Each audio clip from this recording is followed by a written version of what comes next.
right, we are going to be making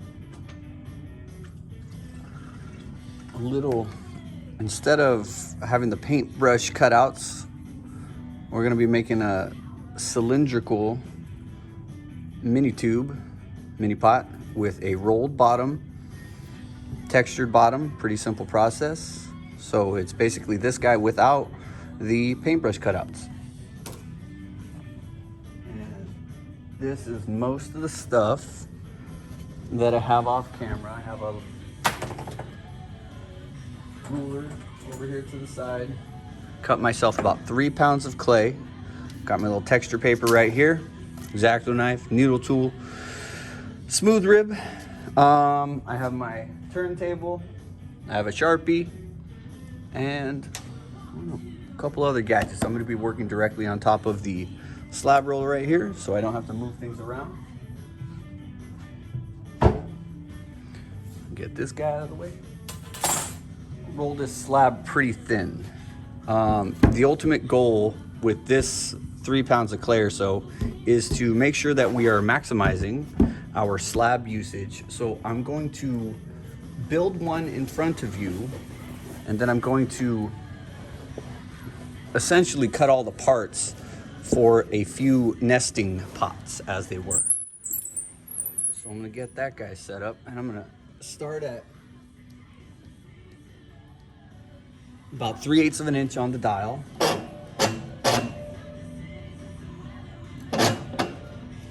the wrong way. And then I'm gonna thin that out to about 1/8 of an inch on the dial, which is, again, very different. This will go up until it misses. And then I'm gonna roll this back one more time at 1/8 of an inch on the dial. You can go pretty thin with these because they're kind of meant to be pretty small. Don't need a ton of material.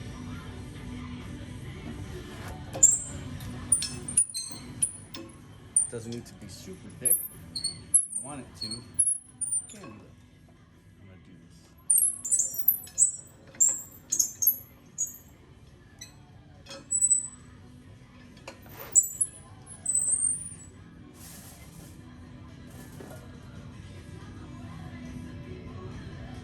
Split that. And I'm gonna go widthways for that one. And this is going to give me my base as well as my sides of my fairly simple little pots here.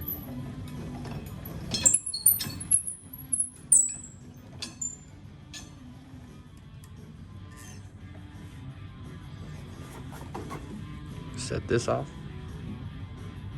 to the side.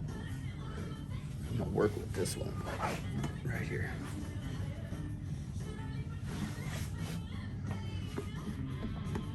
We're gonna practice good habits always. Smooth out our stuff. It's also compressing the clay. Clay loves to be compressed. I'm gonna work directly on the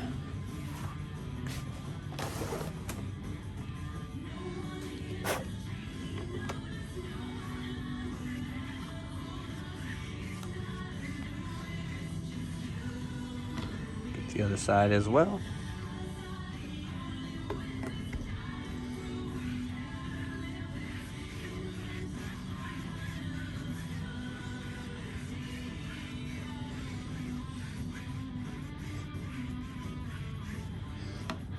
Adjust the camera here.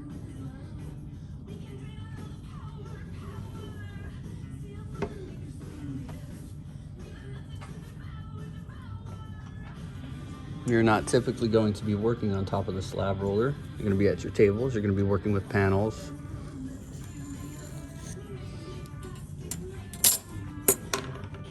Set this off to the side. And I'm going to start with, I don't know, 3 inches tall. Give myself a little strip.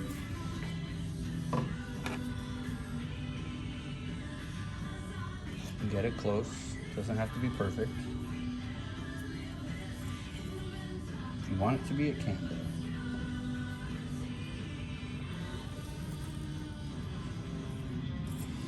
And I'm just eyeballing the length. I'm not going to try and be too precise with it because I want this thing to kind of naturally fall together. All right, so this is going to be my side. This is going to help me once I get the structure of it, the cylinder built, then this guy is going to decide the width of my cylinder. All right, now this is what I call a rolled bottom with an exposed seam. So it's not like you don't have to go heavy into the scoring and slipping process, but it is nice to have a little bit of a tapered edge, but it's not perfectly necessary. So I like to pinch these guys in there just a little bit. It thins it out, makes it a little bit prettier, but again, not a perfectly necessary step.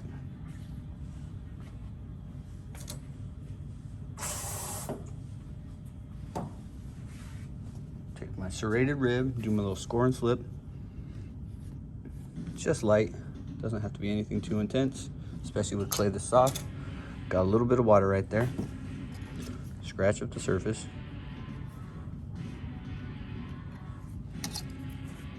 And then I'm gonna get this exposed seam into place, gently handling it, gently compressing, and instead of blending the heck out of this thing, what I am going to do on this is compress the clay so much to the point where I shouldn't have to blend it. And again, this is an exposed seam. I'm choosing to keep that there. Use the back end of a Sharpie. Nice simple look. Good compression. Call these guys buttons.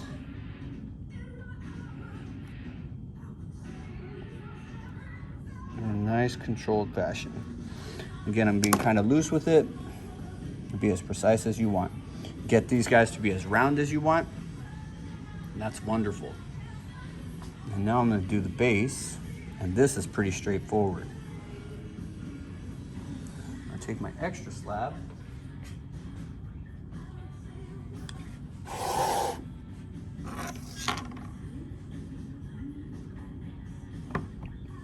Smooth that guy out. Now, if we're being super efficient, again, the idea behind this project is to make a big slab, 3 pounds of clay, and to use the entirety of the slab on mini pots. And this is a really good way of working. Kind of keeps you busy, gives you backups. It's always a good idea to have backups, especially if you're making for somebody else. And so then I'm gonna get this one close. Handling with care. It doesn't need to be perfect because I'm going to cut the bottom shape, the bottom part of this guy out after the fact.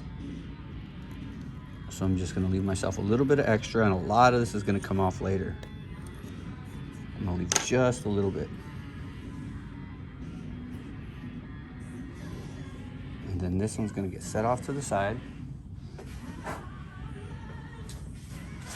And the kind of neat thing about this little process is I have this texture paper. This is a added part of the project. You don't have to do this, but it's kind of neat. A little bit of texture for the bottom, a little bit of smooth texture, a little bit of compression.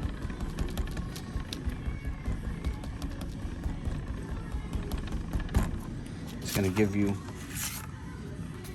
a fun little texture right there. So that's going to be the bottom.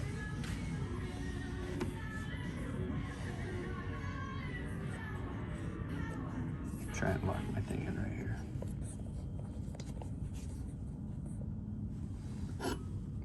Coming back to this one.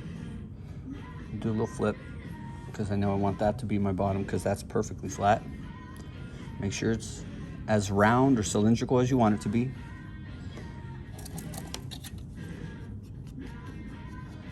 again, because this clay is so soft, you don't need to go too crazy with the scoring and slipping.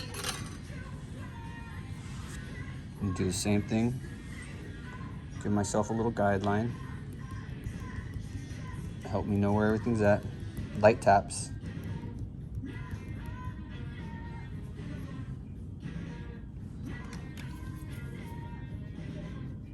And all this is going to be cleaned up post build. So once it's nice and leather hard, it's going to be just fine.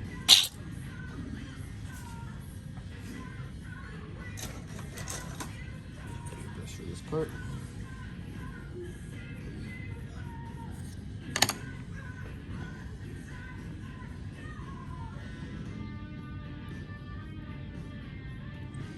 All right, and the kind of neat thing about this is the fact that you really don't have to do too much work.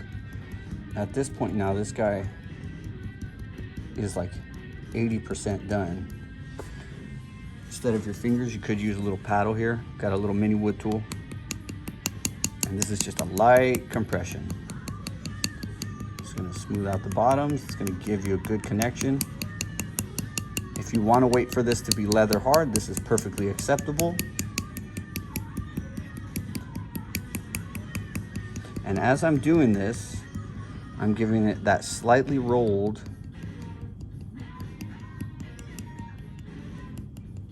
effect, just gently folding the clay downwards or upwards, depending on how you're thinking about it.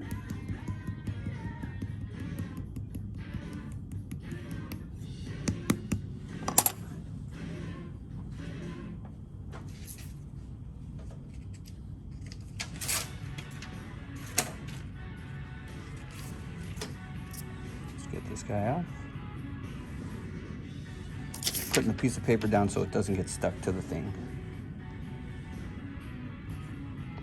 All right, so again, at this point, this project, about 90% done. I want you to see this last little bit of cleaning up. Slip is good. That should be good and strong enough. I want you guys to work with slip. I didn't have any prepared, but you know, it'll be fine for this demonstration. I'm gonna grab a little paintbrush. Got water off to the side. And then I'm gonna clean up that seam on the inside. This is probably going to crack. Oops. Probably going to crack as it dries because we have clay that's flat one way, it's flat the other way. And as it cracks, you can clean them up with a stiff paintbrush. I'm starting with kind of a soft one because the clay's so soft, it's got a little more give to it. A little more water on the outside.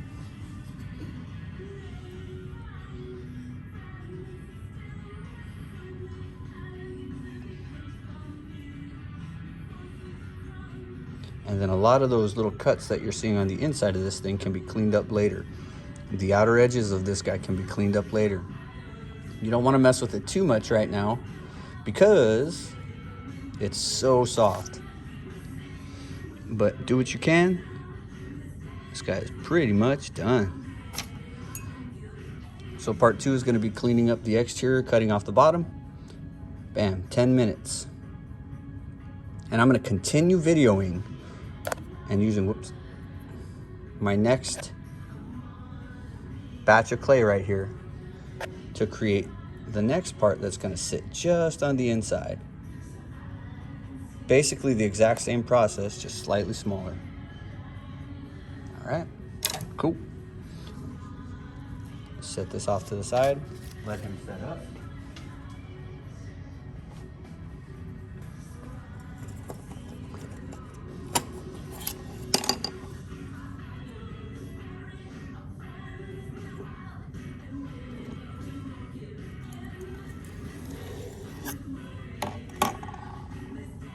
I might go bigger. I think I have the material to make it a little bit bigger.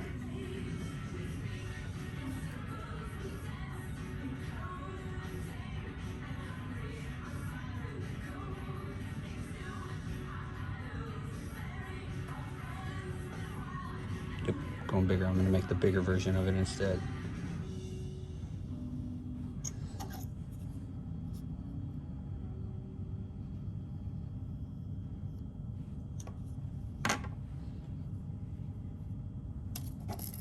You slip.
So now I'm going at a little bit more of an angle.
All right, so what you have seen, total of 22 minutes, that's me talking, that's rolling the slab, is the build of two similar, not identical, they're definitely similar, little mini pots with buttons on them. You can see the two sets of buttons right there.